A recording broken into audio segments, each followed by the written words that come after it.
Imam Abu Hanifah mengatakan, karena Nabi sebelumnya tidak baca doa, dan setelah itu pun beliau tidak baca doa lagi, setelah turun ayat tadi, maka beliau menyimpulkan tidak ada doa kunut itu. Makanya saat subuh tidak perlu membaca doa kunut. Selesai.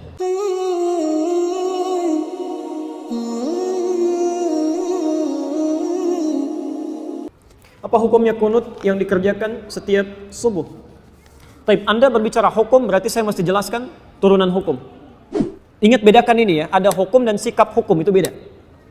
Hukum dan sikap hukum. Kalau sikap hukum, itu pilihan seseorang untuk menentukan dan memilih hukum mana yang sesuai. Tapi kalau hukum saja, itu berarti semua turunan hukum yang dipesankan oleh Al-Quran dan Sunnah. Misal, hukum tentang bismillah, itu bisa dibaca 4 cara dalam sholat. Seperti saya terangkan tadi malam. Bisa dijaharkan, disirkan, tidak dibaca sama sekali, atau dibaca rakaat pertama, selanjutnya tidak. Tapi sikap kita terhadap itu memilih salah satu. Itu sikapnya.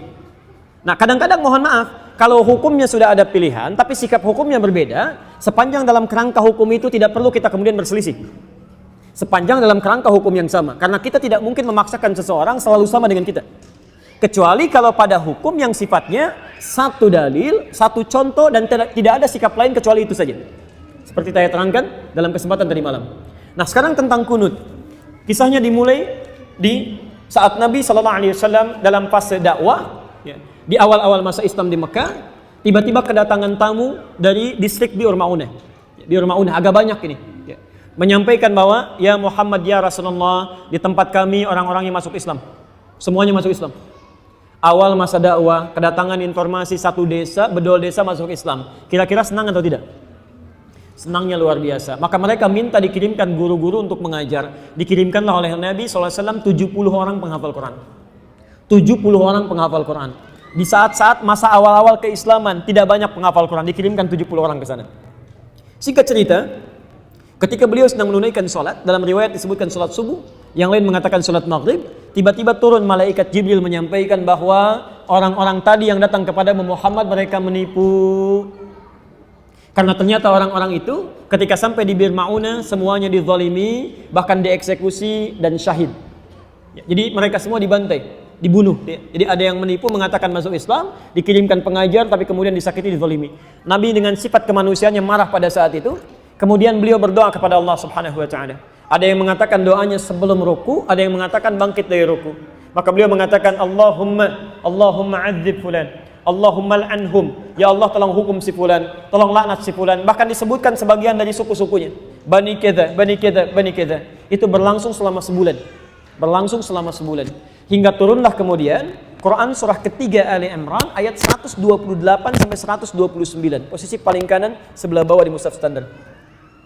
Quran surah ketiga Ali Imran ayat 128 sampai 129. Ayat 128 ini poinnya. Laisa laka minal amri syai'un aw yatuba 'alaihim aw yu'adzibahum fa innahum zalimun. Ketika Nabi berdoa dengan kalimat hukum ya Allah, laknat si fulan ya Allah, tiba-tiba ayat yang turun itu begitu mengejutkan. Muhammad, kamu tidak punya hak untuk menghukum seseorang atau melaknat seseorang karena dia pernah berbuat salah. Hak Allah untuk menentukan siapa yang dilaknat atau untuk menghukum seseorang. Perhatikan, ini kalimatnya indah sekali, indah sekali. Ini ingin memberikan keterangan kepada Nabi SAW bahwa tugas Nabi itu berdakwah dalam kebaikan. Sekalipun cuma berdoa, maka bila bisa berdoa yang baik-baik, maka hindarkan doa yang tidak baik.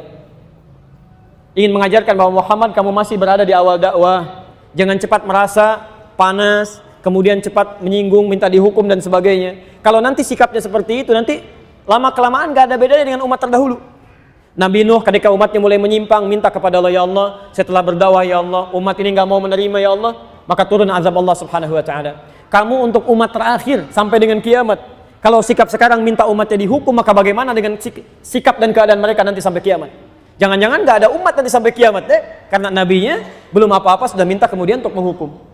Maka turun ayat untuk meluruskan kepada Nabi supaya berdoa dalam kebaikan-kebaikan. Taib. Ini bukan Nabi salah, bukan, nilai kemanusiaan yang menjadikan bahwa mereka penipu. Sedangkan ini masih ada di awal dakwah. Tapi Allah kemudian menanamkan kesabaran dalam diri Nabi. Yang paling indah, turunlah kemudian ayat ini. Setelah ayat ini turun, terjadi dua peristiwa. Satu, Nabi tidak membacakan lagi doa tadi. Ya Allah tolong laknat si fulan, ya Allah hukum si fulan, tapi kemudian merubah doanya menjadi doa yang baik. Dalam bahasa Arab, sesuatu yang baik yang dimohonkan kepada Allah Subhanahu wa taala singkatnya disebut dengan kunut namanya. Kunut. Permohonan yang baik-baik sebagai ketaatan kepada Allah. Karena Allah perintahkan berdoa dengan yang baik, ya, maka sifatnya disebut dengan kunut. Baik, maka peristiwa yang pertama, fokus, Nabi tidak membacakan doa itu lagi, lalu mengajarkan kepada cucunya Al-Hasan, kepada sebagian sahabatnya, doa yang terbaik sebagai pengganti doa yang ini. Apa doanya? Allahumma hadini fiman hadait, wa'afini fiman afait, wa tawallani fiman tawallait, wa barik li fima atait, wa qini syarra ma qadait. Tidak pakai birahmatika ya. Tidak pakai birahmatika, tapi dalam hadisnya wa qini syarra ma qadait. Itu yang diajarkan oleh Nabi sallallahu alaihi wasallam. Maka kemudian ada yang meriwayatkan Nabi tidak pernah membacakan doa itu lagi, dicukupkan, ya, tapi kemudian sahabat mempraktikkan doa itu dalam salatnya. Ada yang menggunakan saat witir, ada yang menggunakan saat Ramadan, ya, di 10 malam terakhir, bahkan ada yang menggunakan dalam kesempatan salat subuhnya. Dan itu didiamkan oleh Nabi sallallahu alaihi wasallam. Bahkan ada sebagian mengatakan bahwa Nabi Muhammad sallallahu alaihi wasallam pernah menggunakan itu dalam salat subuh. Walaupun sebagian memandang riwayatnya lemah, ada yang mengatakan yang lain riwayatnya kuat.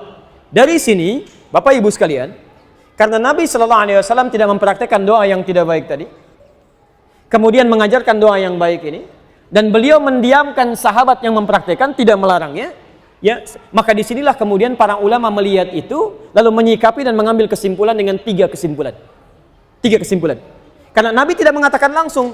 Kalau Nabi mengatakan sudah nggak usah berdoa, selesai masalah. Kalau Nabi mengatakan berdoa ya, ini bagus, selesai masalah. Tapi Nabi mendiamkan di sini, dan sikap diamnya Nabi dalam implikasi hukum itu bisa menerangkan beberapa pilihan-pilihan hukum.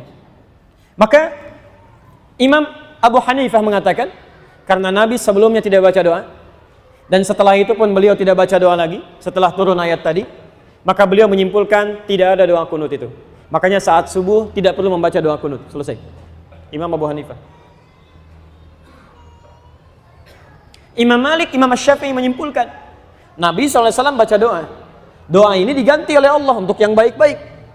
Dan kemudian diajarkan oleh Nabi pada sahabat, sahabat membacakan, Nabi tidak melarang. Ini artinya itu pun dibenarkan kalau dibacakan. Maka dari itulah Imam Syafi'i, Imam Malik mempraktekkan doa kunut ini. Imam Malik membacakan sebelum ruku. Jadi begitu membaca surah di rakaat yang terakhir dalam sholat subuh, itu Imam Malik mempraktekkan kunut, tapi kunutnya nggak jahar, sir. Makanya setelah baca surat agak lama, itu sedang baca kunut dalam subuh. Imam Syafi'i memilih riwayat yang setelah ruku. Ruku i'tidal, sami Allahu liman hamidah, Rabbana walakal hamd, lalu membacakan ini dalam subuhnya. Plus Imam Syafi'i, Allahumma hdini fiman hadait, dan seterusnya. Imam Ahmad bin Hanbal mengambil jalan tengah. Ini Nabi sebelumnya nggak berdoa. Ada peristiwa besar terjadi yang membutuhkan doa, kemudian Nabi berdoa dengan itu. Setelah itu Nabi tidak berdoa lagi. Ini artinya doa ini bisa dihadirkan dalam peristiwa-peristiwa yang menuntut doa itu disertakan oleh kita, karena ketidakmampuan kita berada di sana. Peristiwa dahsyat besar yang meminta kita atau menuntut kita menghadirkan doa, itu dalam bahasa Arab disebut dengan nazilah. Nazilah, maka dikenal dengan istilah kunut nazilah. Doa kunut yang dibacakan ketika terjadi peristiwa genting yang membutuhkan doa. Yang ada di Palestina, yang ada di Aleppo kemarin, yang ada di Syria dan sebagainya. Maka dikenal dengan istilah kunut nazilah. Tiga-tiganya disepakati oleh para ulama, baik di zaman itu sampai di zaman kini, ini ijtihad para ulama yang dibenarkan dan sah dilakukan ketika memilih satu di antara ketiganya. Karena Nabi memang memberi peluang yang sama untuk bisa mengerjakannya atau tidak sama sekali. Jadi, di masa bahkan Imam Syafi'i, beliau pernah berkunjung ke tempatnya Imam Abu Hanifah setelah beliau meninggal. Masya Allah Pak, Imam Syafi'i kunut, Abu Hanifah dan muridnya tidak. Begitu sampai ke tempat Imam Abu Hanifah, murid Imam Syafi'i mengatakan, ketika Imam Syafi'i diminta jadi imam, Syekh tafadhal, taumu bin nas, tusalli bin nas, Anda jadi imam. Murid Imam Syafi'i mengira Imam Syafi'i akan kunut. Mereka mengatakan pendapat kita akan unggul di sini. Tapi ternyata ketika sholat subuh, Imam Syafi'i tidak kunut. Tidak kunut. Apa kata muridnya setelah sholat? Syekh, lima lam taknut, kenapa Anda tidak kunut? Kata beliau, saya menghormati pendapatnya Imam Abu Hanifah yang berlaku di tempat ini. Masya Allah. Imam Syafi'i kunut, tapi ketika berkunjung di tempat yang tidak kunut, beliau tidak mempraktikkan kunut. Imam Ahmad bin Hanbal juga, Masya Allah, beliau kunutnya nazilah, tapi ketika beliau berada di tempat Imam Syafi'i, beliau kunutnya kunut seperti biasa, bukan nazilah lagi. Jadi di sini indah sekali. Para ulama soleh, hafal Quran, menulis kitab hadis, dekat dengan Allah, saling menghormati satu sama lain. Walaupun beda pendapat, tapi masih bisa minum teh sama-sama, tersenyum sama-sama, dan ada dalam kebaikan.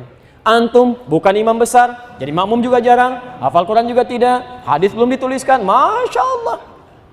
Kenapa masalah ini jadi pada ribut? Yang kunut benar, yang tidak kunut benar, yang salah, yang tidak sholat subuh. Selesai. Nah sekarang selesai sederhana. Jika imamnya kunut, antum ikut kunut, mengaminkan, selesai. Ya, persoalan mengangkat tangan atau tidak itu persoalan lain. Tidak harus mengaminkan mengangkat tangan. Saya tadi subuh imamnya kunut, saya mengaminkan tapi tidak harus mengangkat tangan. Kalau imam dia berdoa boleh mengangkat tangan. Ya, jadi begitu mengatakan Allahumma hadina fiman hadait, saya katakan amin. Karena makmum itu tugasnya mengikuti imam. Dan kalaupun imamnya nggak kunut, antum biasa kunut, antum nggak usah kunut. Apalagi imam salam, antum sujud sahwi itu nggak usah. Awas jangan terlampau soleh di sini. Awas, karena tugas makmum itu mengikuti imam. Imam ruku, antum ruku. Imam sujud, antum sujud. Imam kunut, antum kunut. Imam nggak kunut, antum nggak usah kunut. Selesai ya? Gampang sebetulnya. Allahu Akbar. Yang salah, yang tidak, kita sepakat di situ.